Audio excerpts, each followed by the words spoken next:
the bottom line, and I these are all very good men. Don't get me wrong; they're very good men.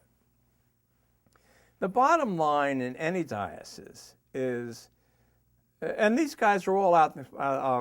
These guys are all out there making sure that priests do not dissent. That's one of the badges of these dioceses. I've stopped dissent in my diocese. And you go out into their dioceses. Now, I don't know the figures, so I really don't have hard numbers to give you.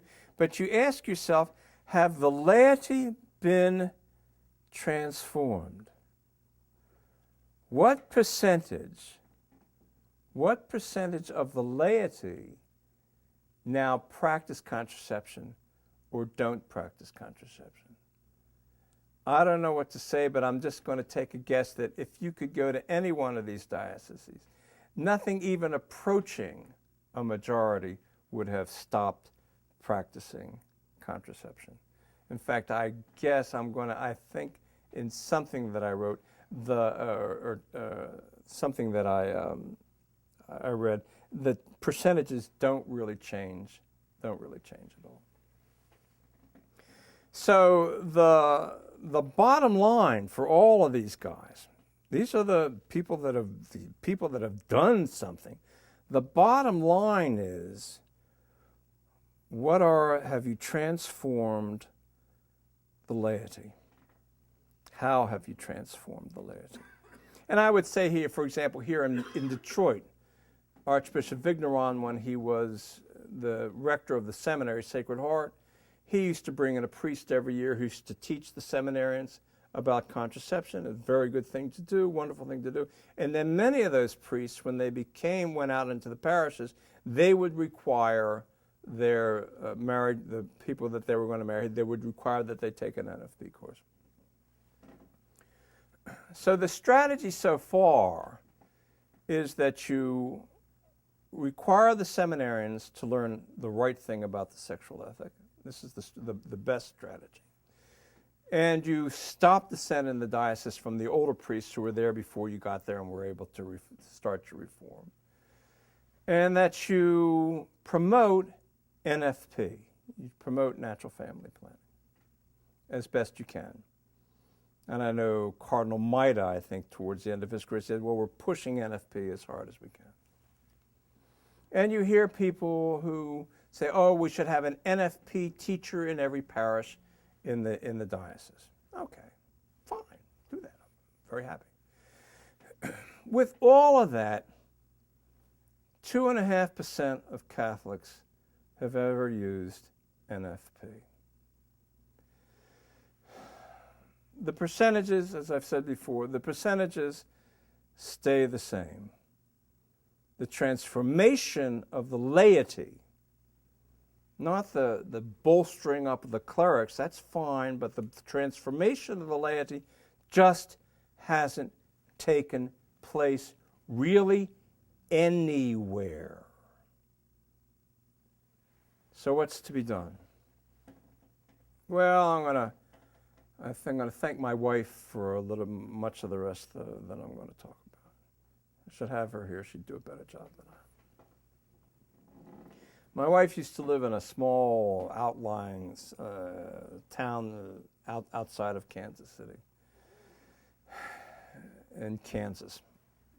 And there was an older priest there, and 3 Sundays a year in a row, so that nobody would miss it, he would deliver in homily form the Church's sexual ethic, including contraception. And he would do it 3 Sundays in a year because if somebody happened to not be at Mass for some reason, they would get it next week. And if there were a couple of other stragglers, they would get it the week after. So everybody in the parish would get his preaching. Maybe it was because he also wanted to hammer it home 3 times. We took my kids to one of these chastity talks. And one year, and then another guy came in, and we think he's very good. So we took them again, and they're screaming and yelling, we went the last time. How many times do we have to go to these things? Okay, listen, come, go, listen again. So So the baptisms in that parish went from about 3 a year before he got there to over 30 a year when he was there. The point is not that we should generate all the Catholics that we can so that we can take over the society. That's okay. If you want to do that, that's a fine thing to do. But the point that I'm making is that the people listened to him.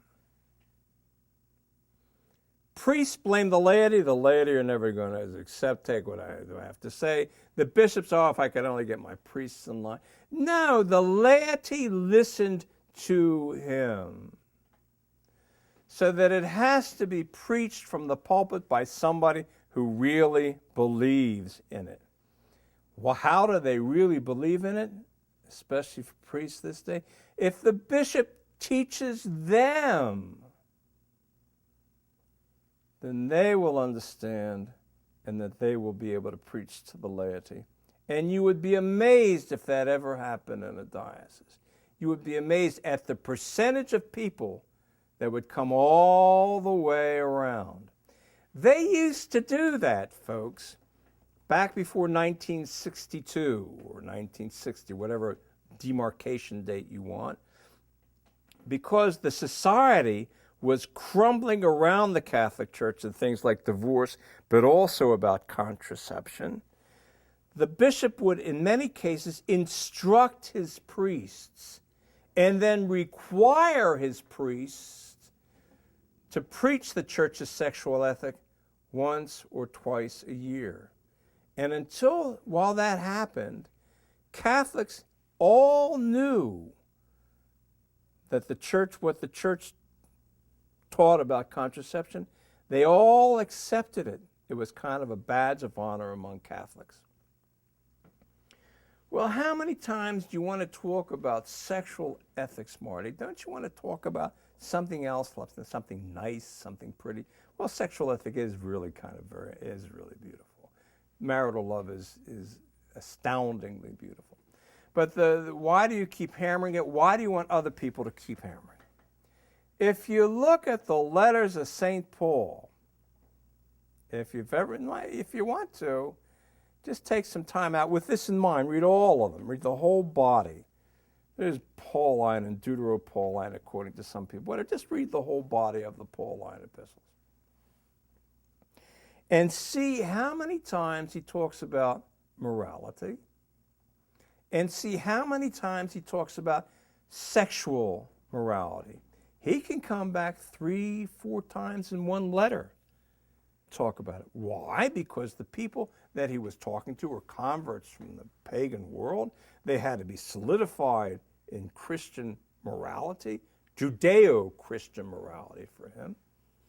And so he had to keep hammering it. And he would hammer in one letter, then he'd write another letter to the same people, and he'd hammer it again and again. People like this, fornicators, adulterers, they won't enter into the kingdom of heaven. Pretty strong language. Well, you would think, we're not in St. Paul's time. Oh, but folks, in that regard, we are in St. Paul's time. We're in a situation now where 90% of Catholic youth have sexual relations before they're married. Oh my gosh. You see these, I'm going on a tangent here. Kill me. You see these people, the promise keepers, and they wear a ring. There's a famous couple of the child actresses did. And then after a while, the ring disappears. But they have the promise keepers. They're not going to have sexual relations until they get married. Well, they did a little percentages on that one, too, and about 90% of them have sexual relations before they get married. The problem is, especially outside the Catholic world, but in the Catholic world, once you deny contraception, or once you affirm contraception, there's almost no way to not end up in fornication.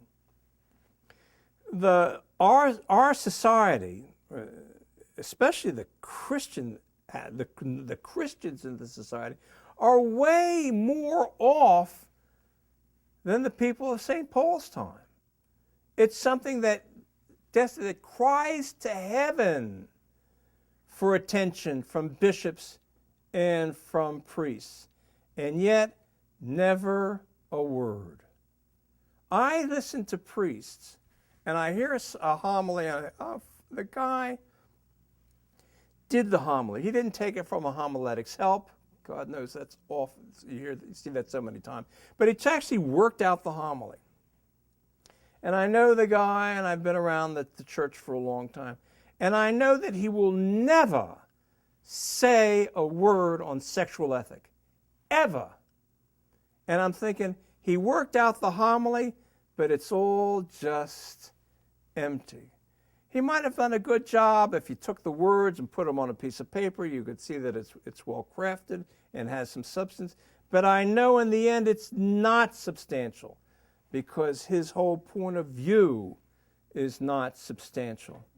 You can't grab anybody unless you have the prophetic voice, and you can't have the prophetic voice unless you address this issue. So, the good bishops have to educate their priests not only to not dissent, but they have to educate their priests to proclaim the truth of the Catholic faith. They have to educate their priests to admonish in that regard with the truths of the Catholic faith. Leaving it to a paragraph in the catechism that is given to the young people in general language just isn't enough. Writing a letter on it is really good, but it's not enough.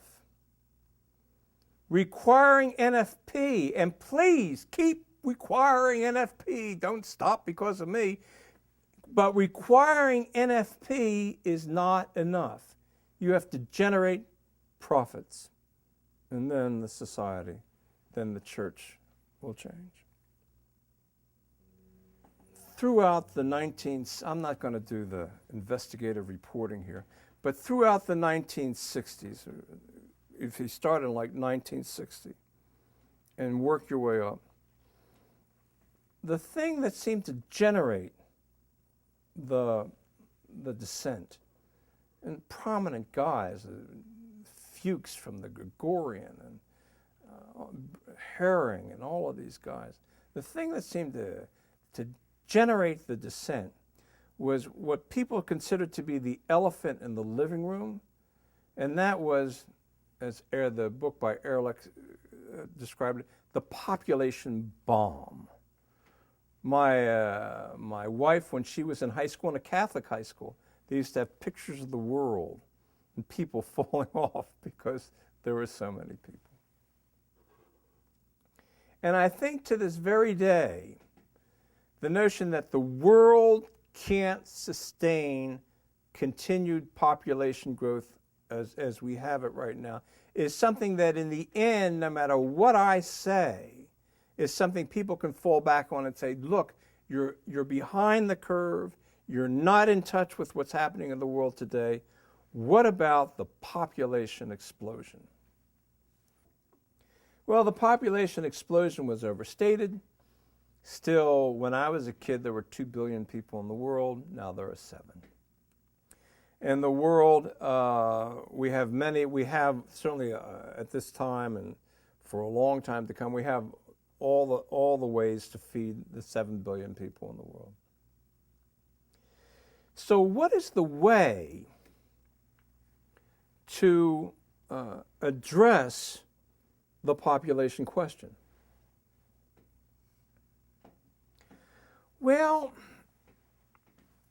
NFP, I guess, is one, but as I say, 2.5% of Catholics have ever used it. NFP is a good thing, and I'm going to explain a little bit about NFP. NFP is a good thing because there are times of the month when you can't have relations. And those periods act as a table of friendship. That is, you learn to relate to the husband and wife, learn to relate as friends. So there's a deepening of the spirituality of the relationship in those times. It's a really good thing. And NFP doesn't mean that it doesn't contradict anything in the Catholic Church. You don't have to always have the intention of having children when you have relations. That's absurd. How about if a woman is already pregnant? Or how about if a woman is already past menopause? You can't possibly have the intention of having children. But if you have relations when you know you can't conceive without the intention of having children, it's a graced act.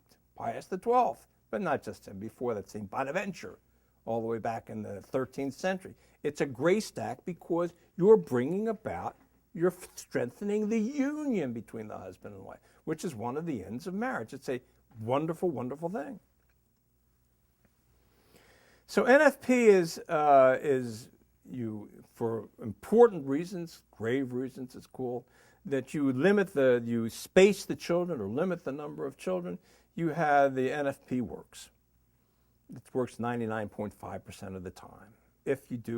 And they have little computer programs now for people out there, that you can chart with the computer. You don't have to use a little notebook, and you can, you have to do a diary. You have to chart.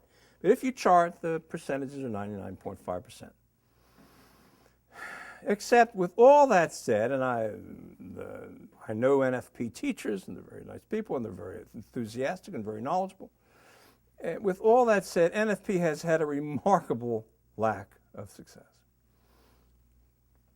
One of the reasons is that, and please, if you're doing NFP, don't stop because of me. It's a good thing. But one of the reasons is that NFP, although it's sometimes mistakenly called the rhythm method, it's not the rhythm method. That was something that was 70% effective, and the NFP is 99.5% effective. But it's out of rhythm. It's the fulfillment, the most fulfillment in the act, certainly for the woman, but for the man with her, is during the times when she can conceive. I guess most people here must know that. The second most fulfilling time seems to be during pregnancy. Women tend to, there's a drive to be united during pregnancy. But more than that, even more than pregnancy, it's when the woman can conceive. So in that way, the NFP is sort of out of sync. You can do NFP. It's not difficult. You can learn how to do it. There's even a computer thing out there, not just the one for charting. There's a computer called LadyComp. They charge you a lot of money for it, and there's something even more sophisticated called BabyComp. But what it says, it uses the thermometer method and is able to chart when women are going to ovulate or not, and that's 99.4% effective. So you can do all of these things, but it hasn't worked its way into the rhythm of human life. The method or the way of living, if you wish, that has now come upon the scene, and it's been promoted by a group called the Couple to Couple League, Mr. and Mrs. Kipley. It's called ecological breastfeeding, and again, here I'm very much indebted to my wife. Ecological breastfeeding is a way of spacing children and a way of controlling world population that doesn't have anything to do with any sort of extraordinary measures. It works like this. You can read up on it, you can Google it, you can read up on it yourself. But I'll give you the bare bones of it. Ecological breastfeeding means that you breastfeed your child on demand. You exclusively breastfeed the child until they show signs of wanting food, like grabbing for the spoon. And that's usually around 5 months. And the breastfeeding on demand, or exclusive breastfeeding on demand for the 5 months, then gives those first 6 months, it's almost impossible, virtually impossible to conceive during those 6 months. But ecological breastfeeding means more than that. It means that you still breastfeed on demand, usually having the child either in the same room with you at night, so at nighttime breastfeeding also. It means that you continue to breastfeed on demand beyond the 6 months for a year, but the real target date is 2 years. I've talked to people, I fed my kid for 3 months, and I breastfed my kid 8 months. No, the real target date is 2 years. In the Bible times, they breastfed for 3 years. If you do that on a worldwide basis, in most countries, especially the underdeveloped countries, you will there will be 4 less pregnancies over the lifetime of the mother. And in Chile, I don't know what the deal is with the Chilean women, but in Chile there were 6 less pregnancies with the women who did ecological breastfeeding as opposed to the women who did not do ecological breastfeeding. So on a worldwide basis, the population curve tends to start to level out if you have a society which is intent upon breastfeeding as part of the culture. What happened in 1960, 62, 66, when all this ruckus started with the pill and then this revolt, was that you were, so to speak, at the epicenter of national medical ignorance about breastfeeding. Doctors didn't then, they still don't know a whole lot, but doctors then didn't quite realize that what you're supposed to do is breastfeed your child, not feed it from a bottle. They kind of knew it, but nobody yet cared about it at all. The worst, I hope there's no nurses here, the worst people were the nurses. And they still are, folks. You go and you give birth to a child. And the first thing that happens after, unless the nurse is a trained lactation consultant, the first thing that the nurse does, she says, come, let me take the child and give it a bottle so that you can have some rest. It's precisely the wrong thing to do because it stops the whole progression of the lactation process. They can take the child, they can bathe the child, they can do it, but they can't give the child a bottle. So and the ignorance in this goes on and on and on. Most people that can't lactate really can, but somebody has butchered the process at the hospital.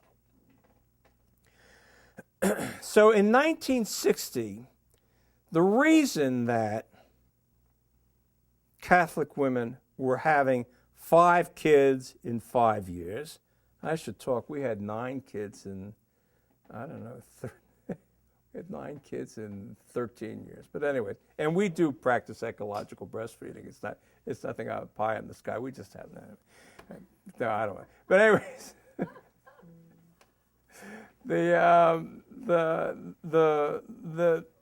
so the reason that they were having so many children without spacing, which makes it a tremendous burden on the mother, the body is fatigued, the mind is fatigued, is because they were living in a society which has gone from breastfeeding to bottle feeding. And even if you did breastfeed, you breastfed for 3 months, maybe for 6 months, and it didn't do the job at all.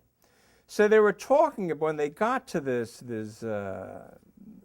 commission on population and birth control, they were the married people who were on the commission were talking about women who were groaning under the burden of having so many children so fast, and there was this tremendous sympathy for them. But the problem wasn't having the children. The problem was the change in society in which they had gone from a lactational society to a bottle society. If you have a society in which children are bottle fed and then switched over from the bottle, switched over to a bottle almost immediately or after a couple of months, and then switched on to solid food, then the mother doesn't have to stay at home. The mother can be out there working for what at that time was generally slave labor. So you have a corporate society run by rich white men. I can talk like that because although I'm a man and white, I certainly am not. I'm not rich. Anyway, so it was run by a corporate society which loved having the female workforce. It was beneficial to them, and so the whole society changed. From the resident mother who would lactate for 2 years or longer, into the mother who had a child and then was out of the house and leaving the child in daycare after a very short period of time. And it has been perpetuated that way ever since.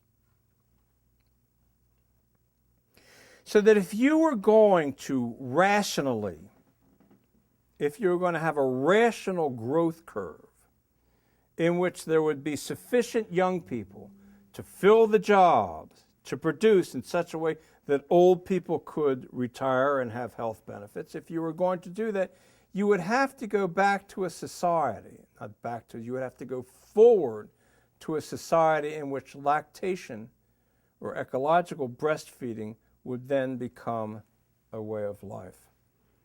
Ecological breastfeeding means that really there's no other way to do it than that the mother stays home for those 2 years.